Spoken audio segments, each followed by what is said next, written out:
আৱে কহু সুমেৰুৰ দক্ষিণ দিশত আছা নৰসিংহ ৰূপে হৰিবৰিষত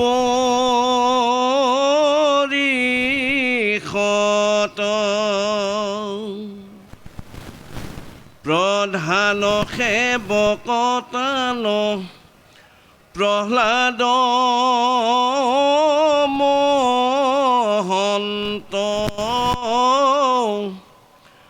দৈত্য দানৱৰ কুল পবিত্ৰ কৰন্ত মহাজ্ঞানবন্ত গুণবন্ত সত্যবন্ত ভকত একান্ত শান্ত দাতা বলবন্ত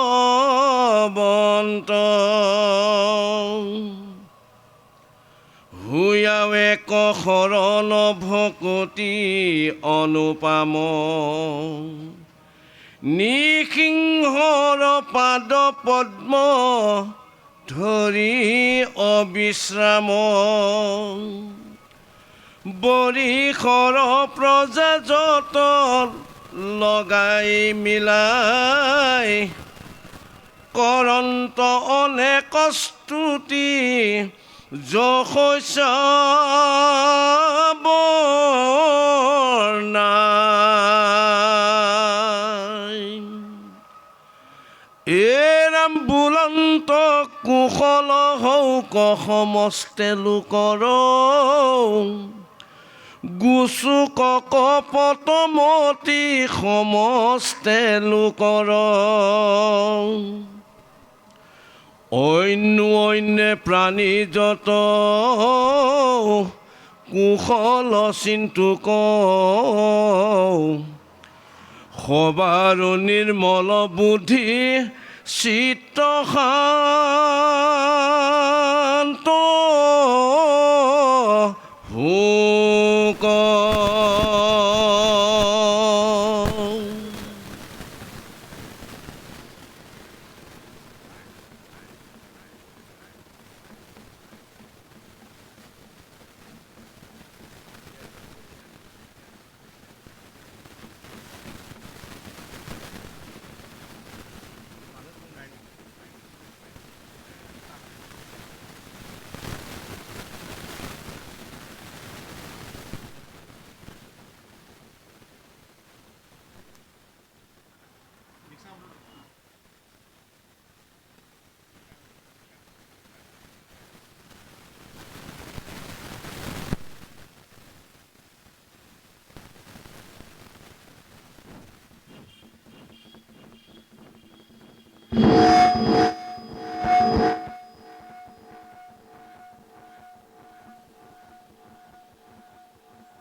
কৃষ্ণ জয় জগন্নাথ ওম শান্তাকাৰং ভুজংগ শয়নং পদ্মনাভং সুৰেশং বিশ্বধাৰং গগন সদৃশং মেঘ বৰ্ণং শুভাগমং লক্ষ্মীকান্ত কমল নয়ন যোগীবি ধ্যান গম্যং বন্দে বিষ্ণু ভৱভয়হৰং সৰ্বলোকৈকনাথং।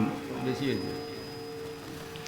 আজি আমাৰ এই বৰঙাবাৰী লক্ষী মন্দিৰত মহাভাগৱত অনুষ্ঠানত সমবেত হোৱা সাধু গুৰু বৈষ্ণৱ ভকত ভকতনী যুৱক যুৱতী শিশু কিশোৰী সবাৰো পাৰ ধূলি আমাৰ অধমৰ মাথাত থাকক। যিসকল সদাশয় লোকে আমাক আমন্ত্ৰণৰ জৰিয়তে আনি আপোনালোকৰ পাৰ ধূলি লোৱা সুবিধাকণ দিলে সেইসকলক ঈশ্বৰে মংগল কৰক, মনৰ বাঞ্ছা পূৰ্ণ কৰক, আয়ুষত বিঘিনি শূন্য কৰক, আৰু ইহকাল পৰকাল সাধু গুৰু বৈষ্ণৱৰ সংগ পোৱাৰ শক্তি সুবিধা জ্ঞান ভকতি দিয়ক, ভগৱানৰ ওচৰত প্ৰাৰ্থনা কৰিম।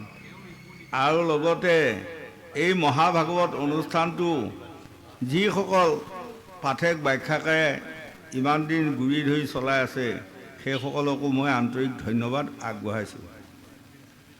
আৰু আমি দুআষাৰ আপোনাসকলৰ মাজত পঞ্চম স্কন্ধৰ মহাভাগৱতৰ কথা কৈ যাম।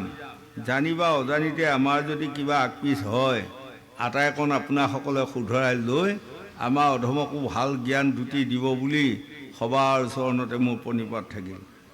এতিয়া পঞ্চম স্কন্ধত এইকণ আজি গংগাৰ পাৰত শুকদেৱে পৰীক্ষিতক কৈছে, ৰজা পৰীক্ষিত, সত্য যুগৰ প্ৰথমৰ পৰা এই কলি যুগলৈ কিমান ভকত বৈষ্ণৱে গতি পালে তাৰ আখ্যানটো বা তাৰ হিচাপটো নিকাচটো আজি তোমাক দিয়া হ'ব।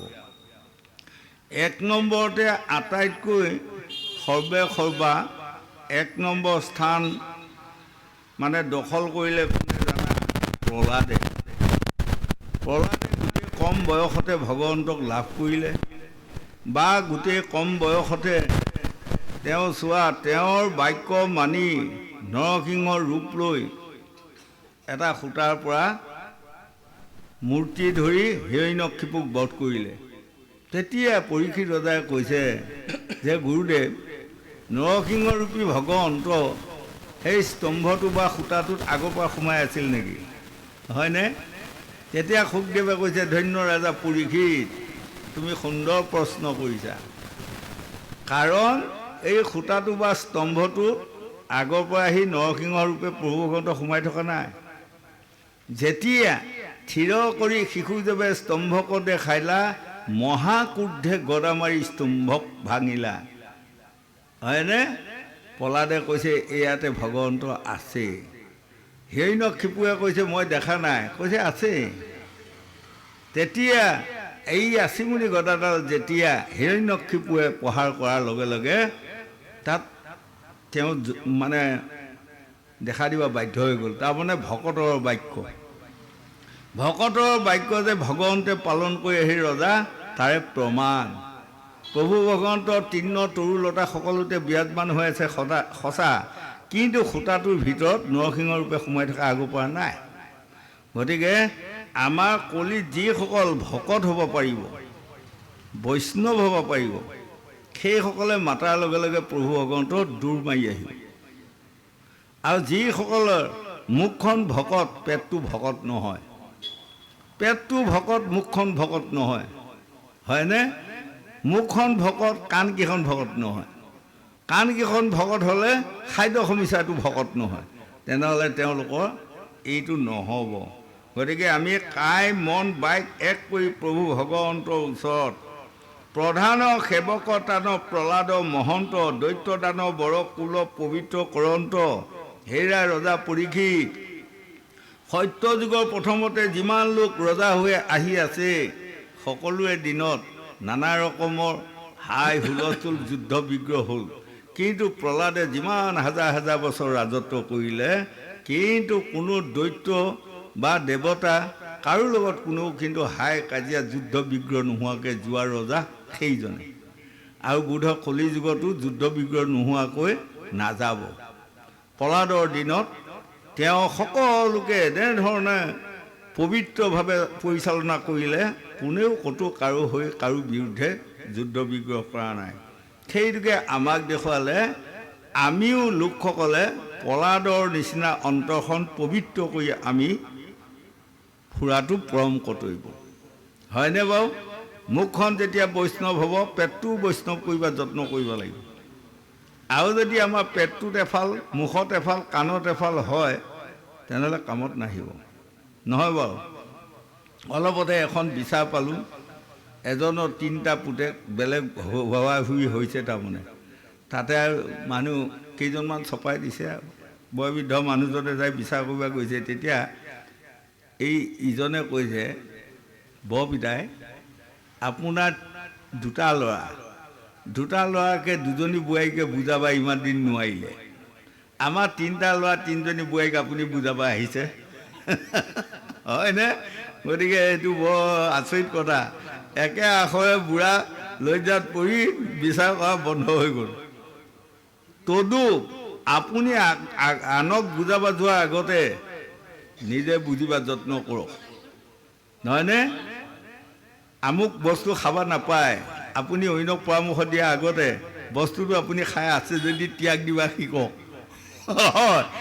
যদি আপুনিয়ে ত্যাগ দিয়া নাই আনক ত্যাগ দিবা বুলিলে নহ'ব নহয় এজন মাষ্টৰে ল'ৰা ছোৱালীসকলক পঢ়াইছে বিয়াত বিড়ি খাই খায় ত্যাগ কিন্তু ল'ৰা ছোৱালীসকলক পঢ়াইছে সাৱধান কিন্তু কোনেও বিড়ি নাখাবা দেই সাৱধান কিন্তু কোনেও বিড়ি নাখাবা সেইখিনি সময়তে ইন্সপেক্টৰ পালেগৈ নহয় আগতে আকৌ আমাৰ দিনত ইন্সপেক্টৰ 15 দিনৰ মূৰে মূৰে যায় হয়নে বাৰু তেতিয়া ইন্সপেক্টৰে কৈছে ৰ'বকচোন হেই আপুনি ল'ৰা ছোৱালীসকলক বিড়ি নোখোৱা কাহিনীটো বা বুজাই আছে ভাল পাইছোঁ কিন্তু আপুনি আকৌ খাই থকাটোত বৰ আঘাত পাইছোঁ আকৌ মই ইন্সপেক্টৰে কৈছে বৰ দুখ পাইছোঁ হয়নে তেতিয়া যেনিবা বিড়ি পেলালে আৰু হয় তদুপ আমাক আজি কৈ আছে 1 নম্বৰতে প্ৰহ্লাদে এহয়া এক শৰণ ভকতি অনুপ্ৰাম নিসিংহৰ পাদ পদ্ম ধৰি অবিশ্ৰাম তেওঁৰ দিনতে তেওঁৰ কথা মতে আহি এটুকুৰা সিংহ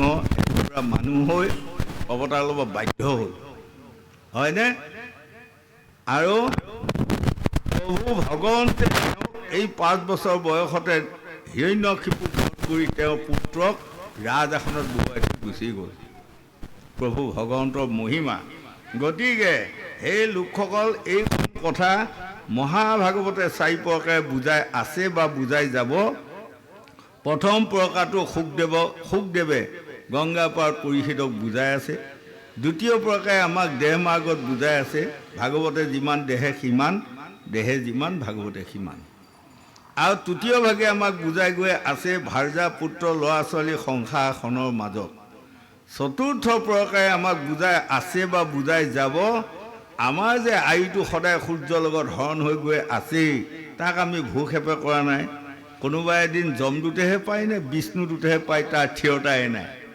হয়নে কেতিয়াবা মন কৰি আছোঁ এজন মানুহ সুধিছে হেই আহা জন্মত আপুনি কিহৰ জন্ম পাব তেখেতে কৈছে মই মনুষ্যৰ জন্ম পাম আহা জন্মত মই মনুষ্যৰ জন্ম পাই সাধুগুৰু বৈষ্ণৱ ভকতৰ সংগত এনেধৰণে ঘূৰি ফুৰিব পাৰিম বোলে আপুনি কিহৰ ভিত্তিত ক'লে বোলে এটা ভিত্তিতে ক'লোঁ এইটো জীৱনত মই কাৰো অন্যায় কৰা নাই অধৰ্ম কৰা নাই কাকো মিছা কথা কৈ দুখ দিয়া নাই গতিকে পৰম ঈশ্বৰ প্ৰভু চৰণতে সদায় মূৰ দুৱাই আছোঁ ভকত বৈষ্ণৱৰ চৰণত মূৰ দুৱাই আছোঁ গতিকে মোৰ এটা ডিমাণ্ড আছে সেইটোৱে ধন্যবাদ আৰু এজনক সুধিলে আপুনি কিহৰ জন্ম পাব অহা জন্ম কৈছে জানো কিহৰ জন্ম পাওঁ অন্তৰে নাই বুলি কৈছে হয় তাৰমানে তেওঁ নিজে কৰা কৰ্মৰে কোনো হিচাপ নিকাচ নাই হয়নে নিজৰ হিচাপ থাকিব লাগিব এইটো বেয়া এইটো ভাল যিজন মানুহে যেতিয়া বুজি ল'ব এইটো বেয়া এইটো ভাল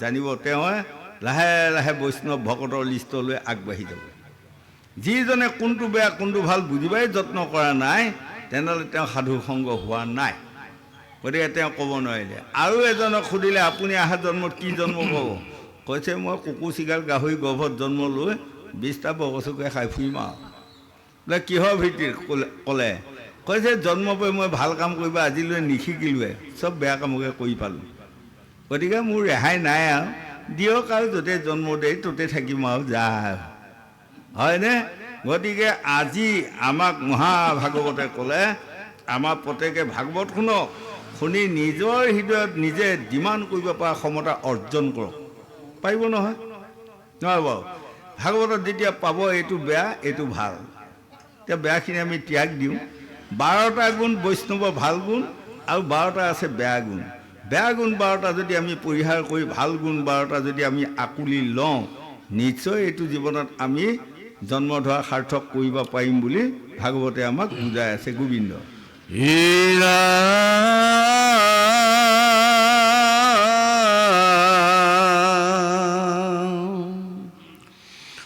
আমাৰ নিৰ্মল মতি মিলুক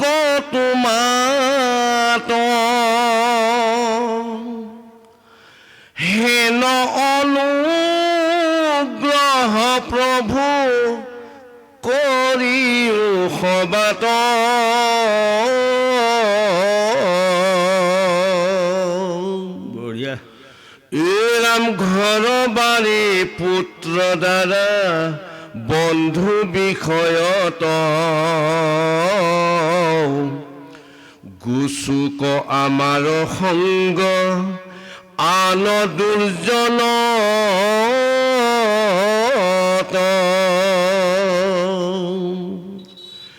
কিন্তু ভকতৰ সংগে মিলুক আমাৰ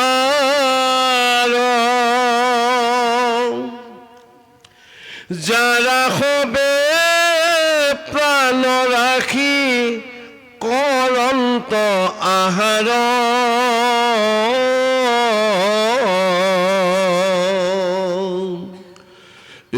ৰাম পাৱে মহাসিদ্ধি যেন আত্মাৰ সংগত গিহাদিৰ সুখে জাৰ ভৈল অনুৰত। আজি এইখিনিত শুকদেৱে বৰ ধুনীয়া সুন্দৰ কথা কেইটামান আজি ৰাজা পৰীক্ষিতক কৈ আছে। আমি যদি এইকেইটা কথা ভাবি লওঁ যে ৰাজা পৰীক্ষিতকহে কৈ আছে দেই, তেনেহ'লে আমাৰ ভুল হ'ব, হয়নে? তাৰমানে আজি ৰাজা পৰীক্ষিত নাই। আমি দেহ মাহ আগত চাওঁ যদি আমি সকলোৱে একোটি একোটিয়ে ৰাজা পৰীক্ষিত ৰজা 7 দিনৰ ভিতৰত যেনেকৈ তক্ষংযাগে দংশন কৰিলে, আমাকো এই 7টা বাৰৰ ভিতৰতে কোনোবা এটা বাৰে তক্ষংযাগে দংশন কৰিব, ৰেহাই কাৰোৱে নাই, নহয়নে? মৃতকৰ ভয়ত যদি আমাৰ গোসাঁই যদি জাৰ্মান জাপানত পলাই যাব পাৰে, তেনেহ'লে আপুনি বাৰু বাচিব আৰু দিয়ক, নহয়নে? বঙাবাৰী যদি 2-4জনে লগ লাগিবলৈ নাই, বয়স হৈছে আৰু ইয়াত থাকিলে মৰিম, এই জাৰ্মান জাপানৰ পিনে যাওঁগৈ, হয়তো বাচিবও পাৰে নেকি? নহয়, নোৱাৰে বাচিবা, হয়? জাৰ্মান জাপান আমেৰিকা য'তেই নোসোমাওক ৰেহাই নাই।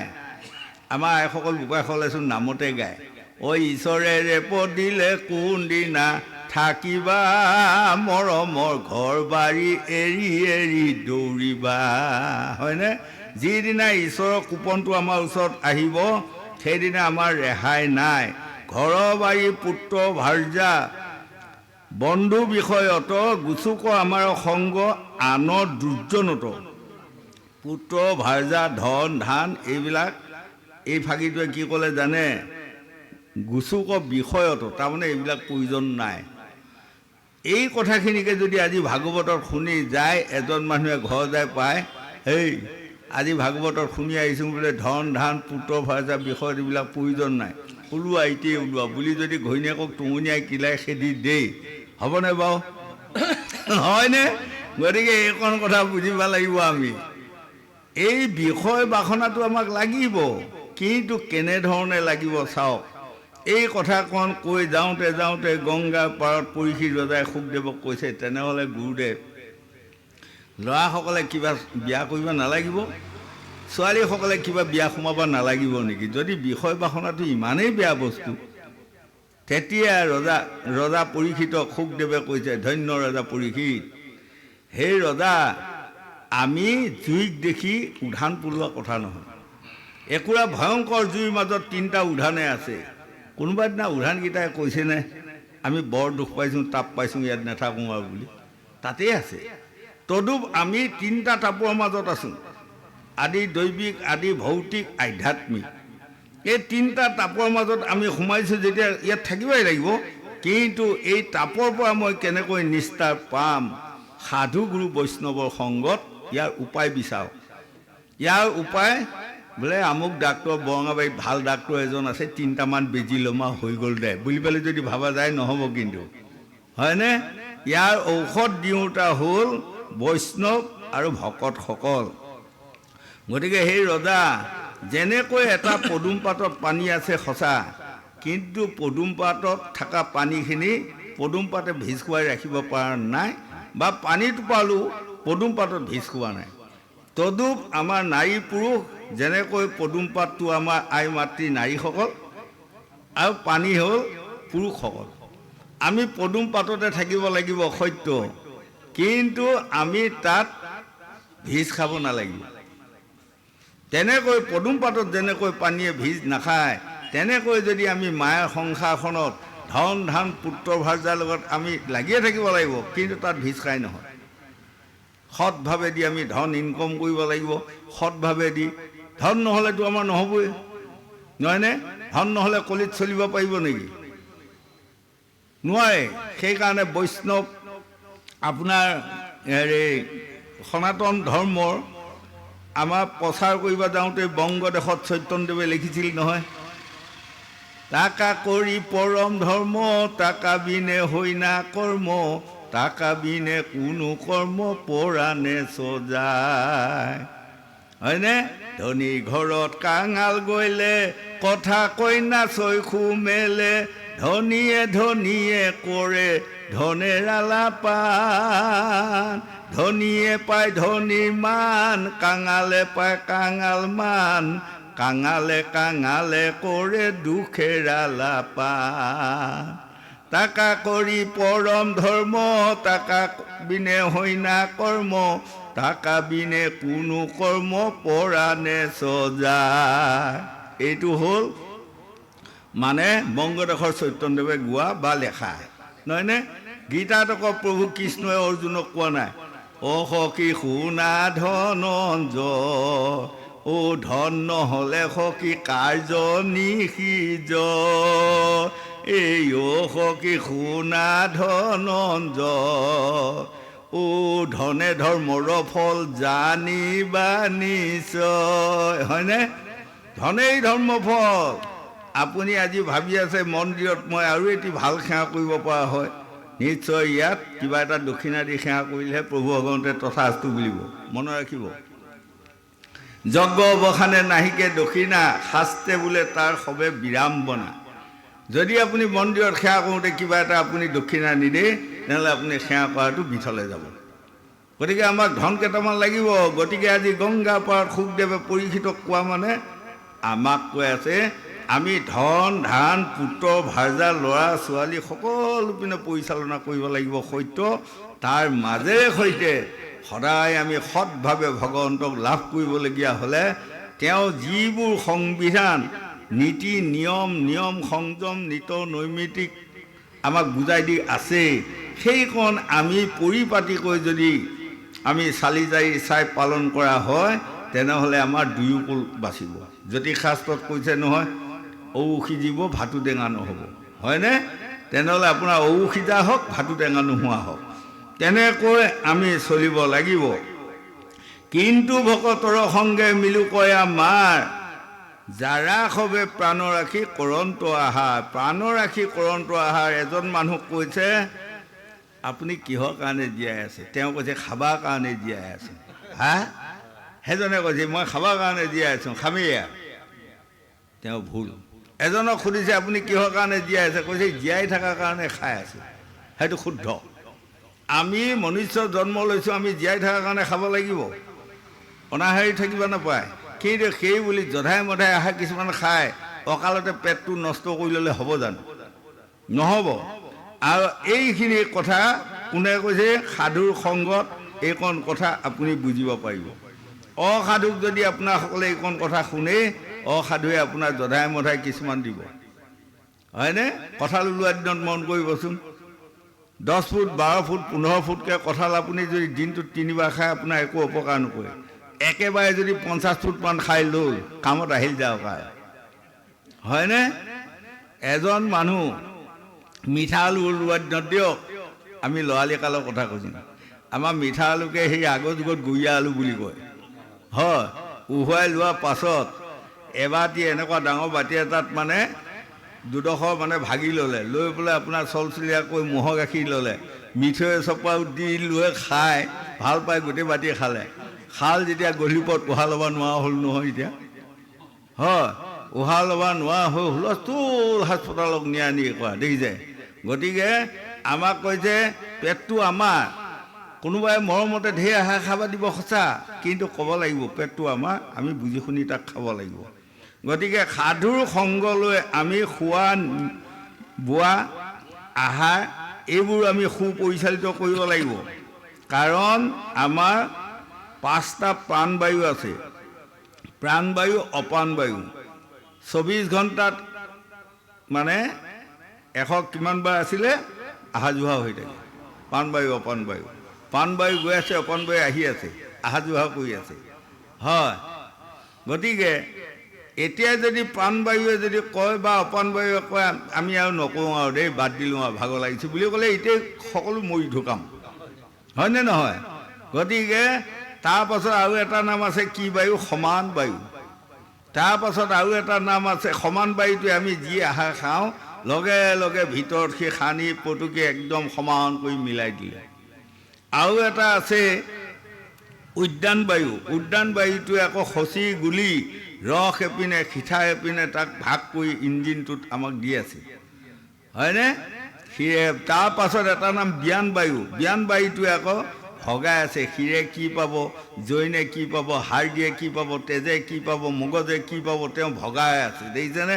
এটা মন কৰিছে চুলিকেইডাল খোৱাৰ কাৰণে মই এদিন ডাক্তৰটোক এটা কৈছিলোঁ এই কেইদিনমানৰ আগতে কিন্তু চুলি সোপা খৰিছোঁ নাইকিয়া হ'ব ওলাইছে এতিয়া কৈছে মই ভিটামিন কেইটামান লিখি দিওঁ আপুনি খাব পাৰিব মই বোলে এই ঔষধ পাতি নাখাওঁ দে আৰু হৈ যদি শুইয়ে যাক আৰু যাহা যি হৈছে আৰু মই কৰিবলৈ গুচি আহিলোঁ নহয়নে তেতিয়া তাৰমানে ডাক্তৰেও জানে সেয়া কিবা ভিটামিন এটা কমাৰ কাৰণে চুলি সৰে তদুপ এই ব্যান বায়ুটোৱে আমাক গোটেইখন ভগাই দি আছে এয়াকে কয় পঞ্চবায়ু পঞ্চপ্ৰাণ এই বায়ুকেইটাক আমি সুপৰিচালিত কৰিব যিসকলে পাৰে জীয়াই থকা দিনকেইটা তেওঁলোকে শান্তিৰে বসবাস কৰিব পাৰে এদিনটো আমি মৰিবই লাগিব কিন্তু হ'লেও মৰা দিনলৈ যদি আমি শান্তিৰে সুখেৰে আমি খোৱা নহয় বাৰু এইকণ যদি আমি কৰি মানে সুকলমে কৰি থাকিব পৰা যায় তেনেহ'লে নিশ্চয় কামত আহিব পাৱে মহাসিদ্ধি যেন আত্মাৰ সংগত